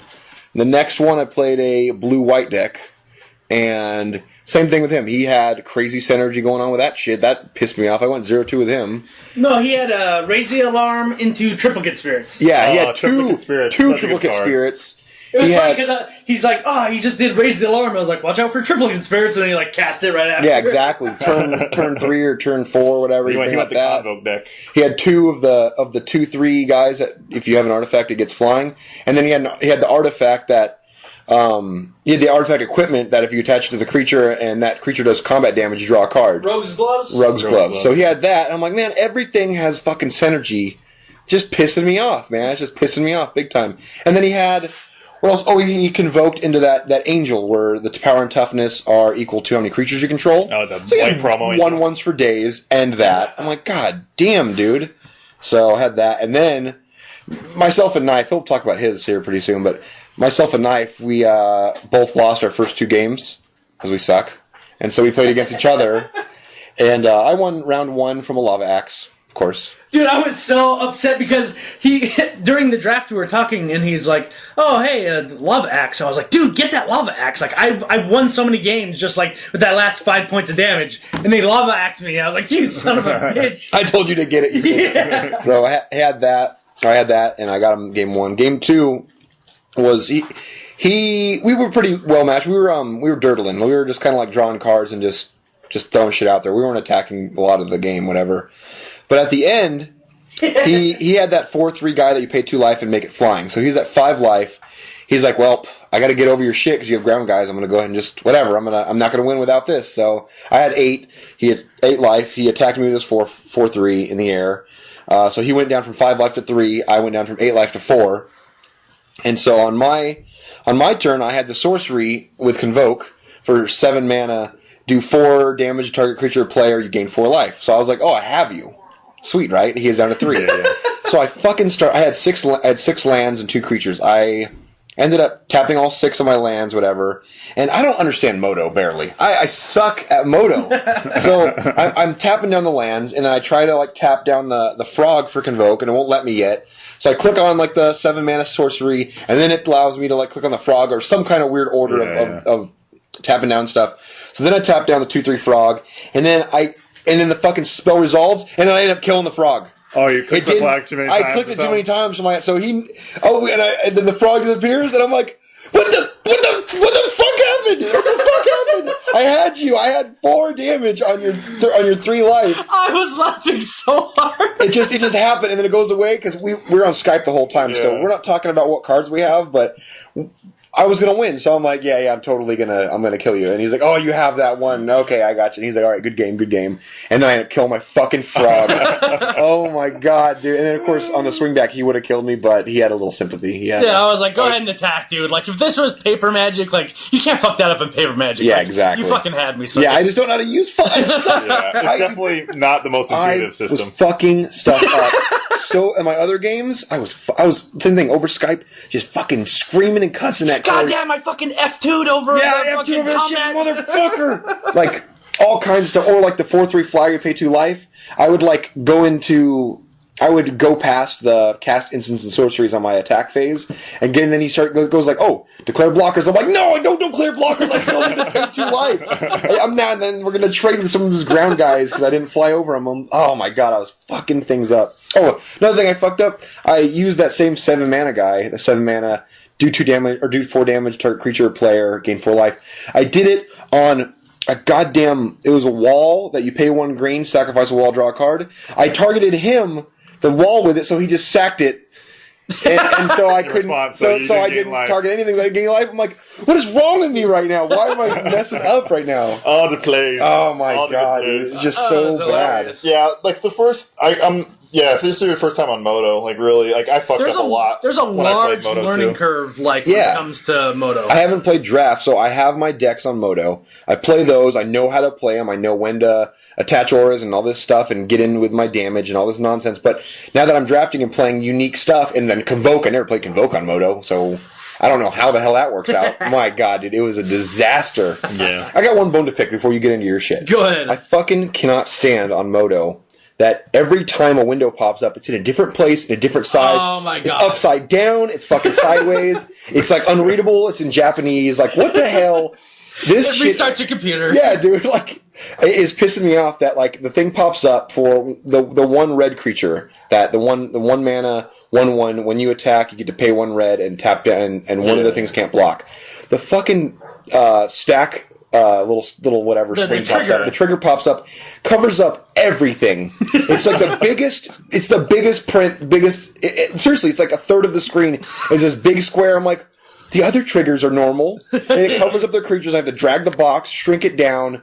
It is. I'm like, no, it's not, how are there not good. Standard resolutions for all these things? They pop up everywhere. When you have like I've seen on videos like when Corsair or Crewfix has his like top card or whatever, it goes over like their opponent's board in some other weird size. It's like, what the fuck is going on here? And you don't even see the whole card. Like it just like shrinks it to like you only see part of the card or something. Yeah. I am fucking tired of beta or whatever. It's not version, beta anymore. Version 4. Version 4. That's release, baby. Pissing me off, dude. Anyways, move on. That's my rant. Move on to your draft day, sir. That's one of the major things that pisses me off too. That like. You can't, like, you resize it, and then why can't it just stay the way you resized it? Hey, that's a big next time thing it too. Triggers, or the next game, it triggers, and then it goes back. It's fucking horrible. Fucking disaster, man. So, I went ahead and drafted, I forced Dimir. I forced Black Blue. Of course you did. Of course, because I can't. Blue and M15 is so good. No, it's really good. You know what? No, it's not. It's terrible. If nobody else is drafting Blue, and you get some really good black cards, then the... No, it is. If you know one drafts it, yes. Yeah, then the Blue tempo, you can just pick whatever you want, then it's really good. I'm kind of fond of Blue-White. Yeah, and then Blue-Green is alright, you know, because you bounce stuff, and then your big creatures get through. Anyways, so pack one, pick one. I pick the Jarabuski Murklurker or whatever. That's our word. The Murklurker? Yeah, the Murklurker. So it's the 1/3, and if you control a swamp, it gets +1/+1, and then you can give something lifelink. So, like, pack one, pick one. That's pretty ballsy of going into pretty much a 2-color card like that. But it paid off. I got 2. He says it paid off. Yeah. Why would you say it paid off? It paid off. Paid off in 0-3. You got 8th place. It paid off in spades. I got. Let me tease you for a little bit, man. I was terrible. I was worse than you. I'm just saying. The 2 coral barriers, which is pretty good. What the? I had a Scuttling Doom engine. It was pack 2, pick 1. Did it come out though? I got Other to game? play it in 2 games, I want to say. What else did I get? I got 2 of those. Convoke, do 4 damage, get 4 life. And that fucking Stormtide Leviathan, man, that's expensive. I gave that to you, by the way. That was, Nice. one of my packs that came by me or whatever. Yeah, and that's nice because, like, nobody's going that blue. If you are in blue, you're not going that blue because it's like 3... it's 5 blue, blue, blue, I think, or something stupid like that. But anyways, if you can resolve that thing fucking wins games. Like, when I actually resolved it, the guy was on a 2-turn clock, and he just had nothing to interact with it. So, I had that. I had some other good shit, Typhoid Rats and Sign in Blood and some other shit, but, I just couldn't get there, but I like that deck. I like the tempo kind of wait till I get to 6 mana and you're fucked. Yeah. Sort of deck. You had a good strategy going. Yeah, I also stole a Nightfire Giant, which I'm sure HotSauce would have loved to have. Yeah, because you weren't playing red, so it didn't even. Yeah, it was a 4/5, whatever. It was a 4/3 or for 4/3, 5. something like that. 3/4, 4/5. Yeah. But I had some other good stuff, but I could not get there. I didn't tell the best part of this though. What's the best part? Stab wound. Stab wound, the fucking stab wound. I put stab wound on his 1/3 defender. Yeah. And so he was a -1/1. And he comes out and Corey's like, yeah, whatever. So he said it over. So this guy was like, whatever, no big deal. Fucking won me the game. Yeah. Absolutely. I mean, I just brought all my creatures, didn't attack one time during the game until Lava Axe or whatever, probably. Yeah. Was it that game? I forget which one it was. Either way, It was just like, it was stab wound the whole time. I didn't attack. I brought out 3/3s and 5/3s and whatever else I could bring out, and just sat there and just tried to protect my life total. Yep. And stab wound brought him down the whole way. It probably did, 20, 18 damage. Yeah. It was ridiculous. I know Ryke here hates stab wound. I hate stab wound. But it's the best. I think every time I've played draft with HotSauce, he's stab wounded me. I double stab wound one of his buddies. Yeah. And he was pissed. Was it Dan? No, it was Okay, I was going to say, it was, awesome. I don't remember who the hell it was. Yeah. Anyways, he was like, get the fuck out of here, dude. He's trying to attack into my shit, and like, yeah, we trade and we do some of this stuff, but once again, if I just don't attack, then we're good to go. All right, so you said you had a new deck for us. It's not your deck, though. It's a deck you've seen, you've touched, you've felt. I'm going to claim it as my own. Okay. No, I'm just kidding. It's not mine. No, I wanted to talk about it because it seemed pretty interesting, and I like seeing the post-rotation come together. Right. Post-rotation, when you see it, you're like, I don't know. That's the best you can do, I guess. But this one seems all right. So it's basically it's set up so it's not going to be hit by post-rotation. Exactly. Okay. Nothing here is disclaimer though, because this may not even be a lot of these post rotation decks, because we don't know what anything of cons. So this may not even work. Yes, but exactly. For now, as the picture that we have now, this is what we're going off. Oh, what was that? Yeah, so it's a mono blue, basically aggro deck. I'll just go through the list and then we can talk about a couple things. So for creatures. Well, how about this? Lands, 17 islands, 2 Nykthos, and 3 Radiant Fountains, which is gain 2 life things, whatever. Yeah. We have 4 of the Chasm Skulkers, right, which are the 1/1s, get a +1 counter every time you draw a card, which is good for blue, because you draw a lot of cards. We have 4 Master Waves, of course. 4 Quicklings, which are the 2/2 flyers that love that. Yeah, love that so card. good, so good. So, you can already see Quickling and Master Waves. That's sick, right? Mm-hmm. He has 2 Hall of Triumph in here. So if they can stick around, you bounce it, bring it back next turn. That's beautiful. 2 Thassa's, of course, and then 4 Trident Shorestalkers, which is the 1/1 unblockables. So that's going to be good for Bident of Thassa, which he has 2. He has 2 Dictate of Krufix, the 2 Hall of Triumphs, like I said, 3 Dissolve. He has 3 Hour of Need, which is a beautiful card. That's the one that turns into 4/4. That's a nice 4/4 Sphinx with Strive. That's right. So you can turn all your shit into 4/4 Sphinxes. So get all your little tokens, turn them into 4/4 Sphinxes. That's badass. That's going to be replacing rapid memorization for the blue decks. We have 3 Polymorphist's Jest, which turns all your opponent's creatures into 1/1 frogs until end of turn. Okay. So. And let me get through the rest. So we have Void Snare, which bounces a non-land permanent into their hand, which can be used on your own. Yeah. Just like a bounce spell for all your other stuff for your Master Waves. And 2 Jace the Living Guild Pact. Jace the Living Guild Pact, from what it seems like, it's not meant for control anymore. It's just meant for the scry and for bouncing back shit into the hand. So it's not going to be a little bit of tempo stuff. It's a little faster. It's not supposed to be used to I don't know, it's not supposed to be used super late game, really. Mm-hmm. It just seems like you can play it on turn and kind of use it as that one what's the one from Ravnica? The Architect of Thought? Yeah, so it's something. I feel like it's something kind of like that a little bit. So you mean not Memory of Depth, the other one. So, anyways, I see a couple of combos with it, like Master Waves and Hall of Triumph, and then Void Snare, bouncing back Master Waves, Hour Need for the Elementals, and then Quickling, of course, for Master Waves, and then Bident of Thassa with Polymorphist's Jest. You can turn all their shit into 1/1s on your main phase, and then on their main phase, because it's instant speed or whatever, and then with Bident, the shit that never gets used is 2 mana, tap it, and then all their creatures have to attack. Huh. So now they have to attack with a bunch of 1/1s. So no matter what you have, you're either going to trade or kill them. Nice. And that's a sweet, sweet little combo. And then you have all your tokens, of course, to react with the Bident to draw you a bunch of cards. Does this list run Aether Spout? No, I would. I mean, I totally would. Aether Spout, I think, is a great card. I lost my first game that the green-blue guy in the draft, he Aether Spouted me. I attacked for game, and he put everything back in my deck. So yeah, I lost. So I thought it was a pretty sweet deck. I hope there's some stuff that comes out that makes it a little bit better, but I do think that this shit is going to be pretty fucking good, and it's like on curve, and I don't know, it feels real good. I think Master Waves is a beast, and the mono blue right now is just to get to Master Waves. Yeah. So now here's other ways to get to Master Waves, no big deal. So that's pretty much it. I like it. I approve. Post-rotation approval stamp. Yeah. Boom. Yeah.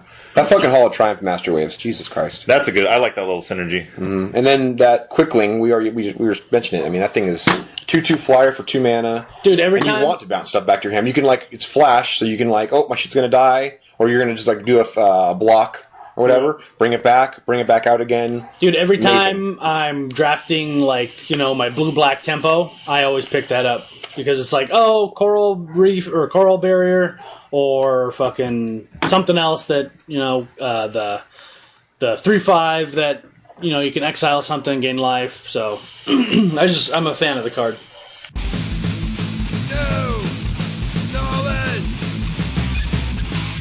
Alright, well, this week's Noob's Knowledge is going to be Moto for the beginner. For the burps. This week's... Herp, derp, and burps.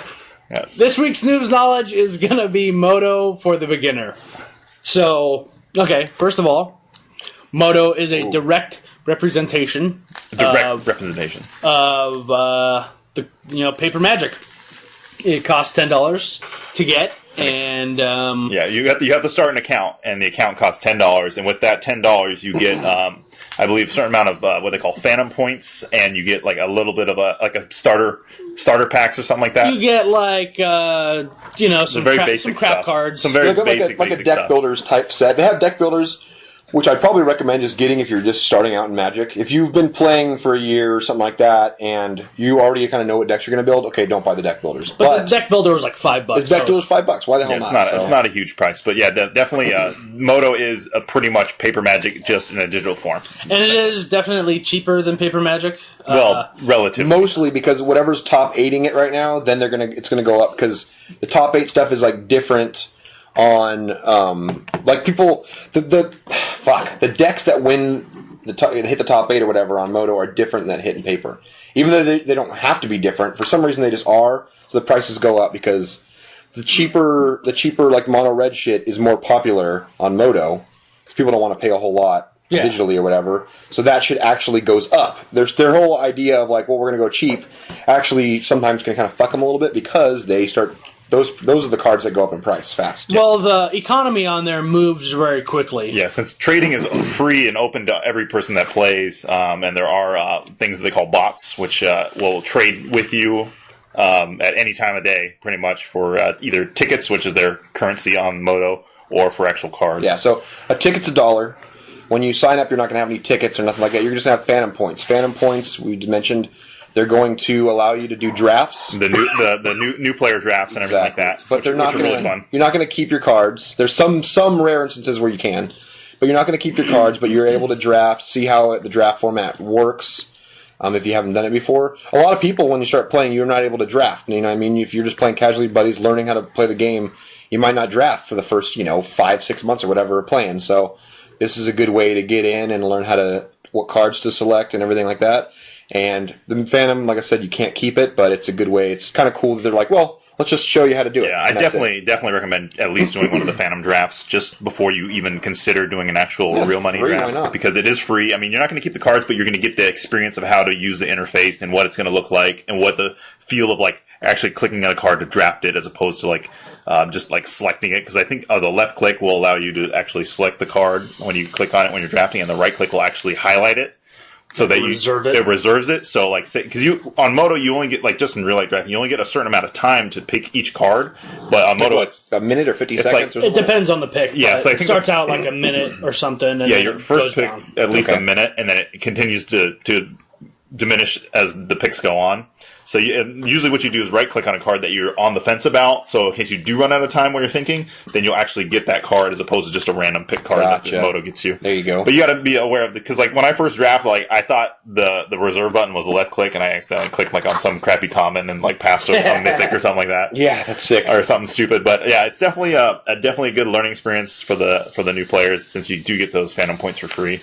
Another big thing with Moto is definitely before you do consider like putting money into it or like playing the drafts is definitely get through some like casual games in either the casual rooms or anything like that with either just a pre-made deck. Yeah, it's called just for fun. Yeah, like for casual. There's like different levels just for fun and tournament practice. Practice. So just so you can like understand what the interface does, what it looks like, how the turns go, what are the different steps, like how it actually put stops or stops on the your opponent's turn or your turn on the different parts of the what's the word I'm looking for?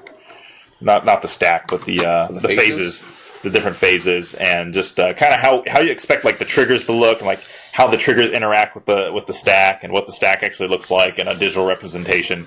Because I mean, when you're playing Paper Magic, you have it in your head if you know what the stack is, and you kind of understand a little bit like how it works in your head. But when you actually see it on like a digital representation, it can kind of be confusing. You got to be a little more perfect with it too. You can't be like, but I wanted to do that. You can't. None of that shit happens anymore. Yeah, on Moto, there's not a lot of safeguards. It's more they kind of throw you into it thinking that you already know what a lot of the interactions Absolutely will do. No tutorial at all. There's no safeguards saying like if you want to like cast a spell on something, it's not going to be like, are you sure you want to do this? It's just going to go ahead and do it if you paid the mana for it already. Yep. It's not going to say there like, it is on the stack, and you just look at that little box. And you go, no. Yeah, and then it's already too late. And then things happen. But yeah, I mean, definitely get, I'd say, a week. I mean, give it a week of just playing casual games or like, the Phantom drafts or what have you, just to get accustomed to the digital representation of the game. And then at that point, you can go ahead and branch out into like the actual money tournaments where you actually pay tickets to enter and actually can win prizes. You can actually win, packs online, which you can then exchange for more tickets through bots or other players and everything like that, or actually, trade value cards for tickets to re-enter drafts or, do different events. So let's talk about draft a little bit. You recommend Swiss. I definitely recommend players. Swiss. For the new players, I would 100% recommend Swiss. Because there's other type of drafts where it's single elimination, so the first match you lose, you're out, and you don't get to play anymore. Yeah, so essentially, if you play what they call 8-4-mans, it pretty much when you lose that first game, if you lose it, you lose that 24 tickets. You're out of you get your cards that you drafted, but you're out of playing. That's it. Like you get one shot at tickets. High risk, high reward. However many tickets it costs to high risk, high reward. Though, if you fucking think you're that good, get in there because then you can win the most. Yeah, because those are the what they call the best value if you're actually proficient at it, because you get the biggest. So if you get first prize or first place, you'll get the biggest prize out of all the other draft formats. But Swiss allows you to kind of screw up and still actually get to play 3 rounds of Magic. Or 4, is it 4 rounds? 3 rounds. It's 3 rounds. Well, depending. Well, no, maybe not. I don't know. 3 rounds of Magic. And you can potentially, if you lose like your first match, you're not going to be out, and you can actually play the second round, and you could maybe even win that second game or that second round and actually win a pack back or some kind of, some reward for your efforts, as opposed to just losing right out and, Yeah, I went 1 and 2, kind of. Kind of 0-3, kind of 1-2. But no, I went 1 and 2. And I got 1 pack, 1 booster pack of M15. So the Swiss 8 that I played today, it was, you need to get 3 booster packs of whatever format you're playing, which we played triple M15. So you have to get your packs. You can buy them for $3.99 off of the store that's built into Moto, or you can go to one of the bots and then they have the prices be different. I would definitely recommend buying tickets from the store and then using those tickets to buy packs from bots, because they'll be at least 20, 30, 40 cents cheaper. I think today I bought them for $3.25. I think something like that. $3.30. And another thing with the tickets, since they're all whole numbers, it's all in denominations of 1. You can't like split like a half a ticket or anything like that. So it's usually good. I recommend people to find a bot that has all the things you want to do, either whether it's modern or standard or like that just buy packs or whatever, and just stick with that one bot, because then they'll give you store credit for, like, say if you buy something that costs like 0.8 tickets. Well, you're going to pay 1 ticket no matter what, and that 0.2 your ticket's just going to vanish into thin Frozen air. in time. Yeah, so but the bot will pretty much store that information and say, next time you talk to that bot or trade with that bot again, it'll say, hey, you were last traded, whatever, so you have 0.2 tickets left in reserve and store credit so you can put towards your next purchase. Yeah, you kind of have to use the same ones. Otherwise, you're going to be losing change of $1 every time you try to buy something from somebody. Exactly. So you have to keep your eye out, and there's a lot of good reputable ones out there. We'll probably won't mention them here, but you can find them online or just like do a Google search for them. I'm sure there's information everywhere for some of those bots. But yeah, definitely stick with like one or two bots mainly, or bot branches, because a lot of companies or people will run like maybe 5 of this. The same company will run 5 bots, and then you get store credit with all those 5 bots for the different formats. And here's a nice little tip that I didn't really know about. There's 2 good websites you can look at for pricing for packs or singles or whatever. MTG Goldfish. That's a great one, yeah. It is great. It shows you online prices, paper prices, naked women. If you want naked women. You gotta dig deep for that one. Yeah, it's an Easter egg in your butt. No, but it shows like the price history. So if it's like risen and dropped, in the it has past an actual 6 months. a line chart of how much it was in the past and present. And then also it has, or a graph rather. Yeah, it has a graph and all that good stuff, and it shows the different printings and what price they are and everything. But also a website that is super useful is WikiPrice, or the MTGO WikiPrice. Just Google WikiPrice, and MTGO website will pop up, and it will show you what bots are selling what cards for the cheapest, or buying what cards for the cheapest. So if you're like, For the most expensive, you mean? Buying cards for the most expensive. Yeah, exactly. Or for the most cheapest if you want to lose your money. Most exactly. cheapest. I think the old adages is was it sell high, buy low. Yeah. So definitely use that if you're going to be looking to use some bots, because then you'll when you're looking for different cards, you'll see like, okay, well this bot has been like in the top 10 cheapest for selling cards, so it must be a good bot. So it is definitely confusing. I remember when I started using Moto, I called like the Wizards hotline or whatever, and I was like, how do I trade? And they're like, well, we can't really acknowledge the existence of bots, so we can't really like tell you exactly how to do it, yeah. How to interact with them. And I was like, just tell me how to trade. Like, I just don't be a dick, Like, I don't have to be a dick. Tell me how to trade. So, Moto is definitely a high learning curve. So, like Ryke was saying, don't just jump into paying for lots of money drafts or high price singles or whatever. Just kind of put your feelers out and put together some crap decks and try it out. And it might entirely be not for you. Yeah. That's totally a possibility, because it does take a lot of patience and dedication to actually learn the program and get into it before you even start playing any kind of competitive Magic. That's what you're into or whatever. If you're serious, though, and you can't play casually because with your buddies because you have a child, or because you have obligations and you're working 60 hours a week, or whatever stops you from getting out there with the crowd, then Moto is like the only way to do it, really. I mean, that's what really forces you into that, is if you want to go ahead and spend your money, you want to get the best deck out there and go kick some ass and get like high reward out of it, then this is the way to do it, unfortunately. And it's a great way to practice. I mean, the best way to practice Magic. It's the best way to practice and just testing decks and seeing what decks are out there. Just be careful when you do the daily events or anything like that online for like standard, because the metagame on MTGO is a little bit different than what you would see at a normal game store and that type of thing. I also want to say, if you're looking for like a perfect program, don't play MTGO. Yeah, it's not. Don't play Magic. Any stretch of the means. Yeah, so I mean, if you know anybody who plays MTGO, I'm sure they're going to tell you about all the faults and everything.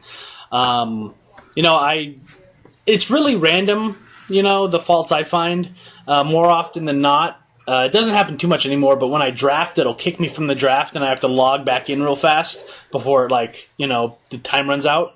So that's a real pain in the ass. Wizards is pretty good about reimbursing you when shit like that happens.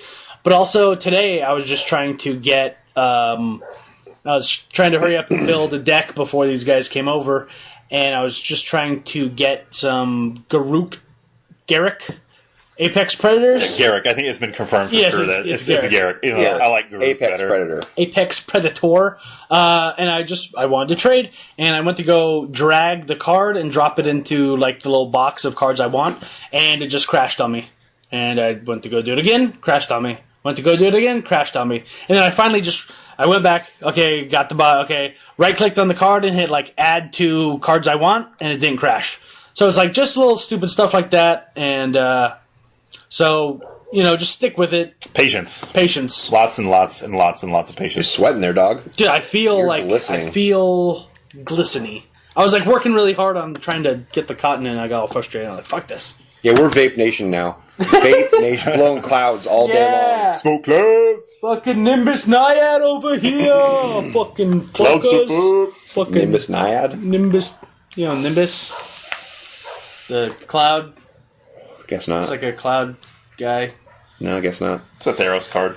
I'm just an asshole. But yeah. So yeah, check out Moto. It's lots of fun. And if you do hop on Moto, What's that? Who's that? Who's there? If you do hop on Moto, go ahead and send us some messages, and we'll fucking draft with you or play with you on there. Yeah, today when we were playing, Knife City was streaming the draft. I mean, only his, but still, you could hear myself and him go bicker each other. You can hear all this shit. Yeah, so it's on our website. You can go to Twitch, but otherwise, just go to iflandscouldkill.com, and up top there is Ilk on Twitch. Yep. Click on that, and we have all 4 of our streams embedded there, so you don't have to sign in, do any of the bullshit. You can just click like a YouTube video, and just check us out. And that's the easiest way to do it. That's the way I do it, even though I can just click on Twitch, I just like doing it through our website. Yeah. And I even just sometimes stream like the tournament practice room because I've been really enjoying playing the discard deck and my mill deck because I know a lot of the cards. Yeah, you guys got to see this shit. Dude, a lot of the cards are going to rotate, so I'm just trying to get like as much fun and value as I can before rotation. So go ahead and check us out on Twitch. Send us emails or whatever if you want to know our names. If you go to our website, on the very right bar, there is a contact Ilk, and then you can go ahead and click on that, and you can send us an email, and we will have it pop up on our If Lance Could Kill Gmail, whatever the hell it is. So sweet, nice simple way rather than trying to find us, whatever. You can just go to our website and post everything there. Nice and easy for you Ilkites out there. Yep. And I think what we're gonna do. I think I'm gonna throw in some wedding cast for the bloopers. So so if we're gonna cut into this is the you'll be listening to the stuff that we recorded the day of my wedding. So when we got there in the morning, everyone brought their cards basically, and while we were getting dressed, and then we had to wait for photos and all that stuff, we were in the hotel just playing Magic as much as possible. People were coming in with their cameras and just take pictures of us. We're like, yeah, hold on, let's just fucking. We gotta finish this turn. Yeah, we were totally just playing some shit, and then we had this a recorder on the whole time. Well, most of the time, just recording our random bullshit that we do. So it's probably not going to make up a full episode, so I'll probably just throw it in to the end of this episode, or maybe in the next one too. And it's just fun shit. And there's a good hot sauce story in there I want to highlight, so it'll be fun. Yes. But anyways, right. You know what? That's been it for episode 13 of If Lands Could Kill. Is it 13? I think 13. I think it's 20. Yeah, I think it's 50. I wish. Yeah. I wish. We're almost there. We'll be there soon. Awesome. So, thanks for listening, guys. I'm Knife City. This is Ryke. HotSauce. And we will catch you on the flip side. Later.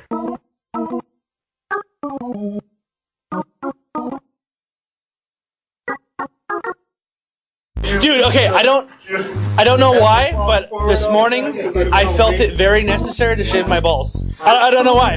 I looked down. Dude, you want to be your best for your friends. Yeah, I do. And I looked down and I was like, they're in no condition to be in a wedding. And I shaved them clean.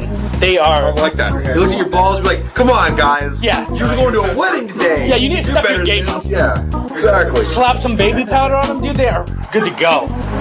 So, HotSauce, there was a question from a listener on Twitter. You know, I actually started responding, and then Kelly walked in the room and started reading the goddamn computer monitor, and I'm like, go away. I can't be funny if some girl is standing on my shoulder. Right. So now, you want an answer right now? Here we go. I would like an answer. The question in question on Twitter is, it was towards you, HotSauce. How many times in your life have you shit outdoors, excluding when you're camping? Right. I'm gonna disappoint you guys a little bit. I've only shit outside one time. What? One time. What did you use for toilet paper? Let's back it up a little bit. Let's back it up to when we're 4 years old. Everyone's 4 years old, right? Picture that. Okay. And then you're in your kindergarten class, and you get newspaper, and you ball it up, and you whittle it, and you roll it, and then it breaks down the fibers and makes it soft. Yeah. Soft like toilet paper. I never learned that when I was 4 years old. So we didn't go to the same school. We didn't go to the same school. Did they teach you that? Yeah. Really? They're like, totally remember that. So you get that? in case of emergency, they teach you how to make toilet paper? No. It's more like they wanted you to make paper that looks like what the Indians would have used or something like that, like an animal skin. Okay. You know what I mean, it's kind of like that. So you get the paper and you whittle it and you mash it up and you roll it up and everything, and you do that enough and it breaks down the fibers and it makes it real soft to the touch, makes it a little thicker. Right. So while I was absolutely shitting my pants in an industrial parking lot, I was whittling all the stuff. Not whittling, that's the wrong thing. It was rolling up. I think, my ass. if I remember correctly, we all helped you whittle exactly. the magazine paper. Yeah. We had a Ford Model T production line, assembly line. What magazine was it? Do you remember? I want to say it was a Motor Trend magazine. It was some like auto magazine. I believe it was an auto magazine. And we had a little production line going, and handed me maybe 6-7 wipes worth of paper. This whole time, I didn't want to shit where I would get it on my shoes or nothing like that. Of course. Or on my jeans or whatever else. So I ended up sitting on top of a 40-foot construction dumpster and shitting between the construction dumpster and a brick wall. They had about a foot gap between the two. Well, maybe less because I was up with my back against the... Yeah. I was sat like pretty comfortable. You were like wedged in like a ninja. Yeah. It was a ninja shit. Are you still down here? Well, it was a ninja shit in that sense, but it wasn't in the other sense because everyone knew what was going on. There was no silence. There was not a stealth poop. It was not stealth. In fact, everybody was laughing incessantly. Yeah. These are like the stories of my life. But honestly, I have actually ninjutsu. But really, though, that's about it. I mean, some people have more times than that, but that's all I have. Well, that's actually the whole reason that listener wrote in, because they wanted to hear that story. That's a good story. You don't get that all the time. I've got better. Oh yeah, we've all got better, but that's just kind of breaking the ice. Indeed. You know, I feel like around episode maybe 50 or 100, we'll just have like story time. Yeah, just an episode where we talk about how we all met, some good stories. But just to break us in, we're only at episode 14. Or this is 14 and a half, or whatever. That story I just told, or we mentioned, that's allegedly. Nothing happened for sure. I heard someone did that. Exactly. Why were you even in just an industrial park at 1 o'clock in the morning? I wasn't. Allegedly. Why would you be? Let's migrate down, I guess. Might as well. Just a little podcast. When we're not 21, you need to find places to hang out because no one has the apartment. No one's going to the bars at night. You need to find a space that's quiet and no cops can find you to do naughty things. Exactly. I agree. So I'm glad we covered that. Mm-hmm. It's important to note for the historians. Absolutely. Yes, you're right about that. Once you have your own place, all those fun times go away, and so do the blowjobs. I'm out.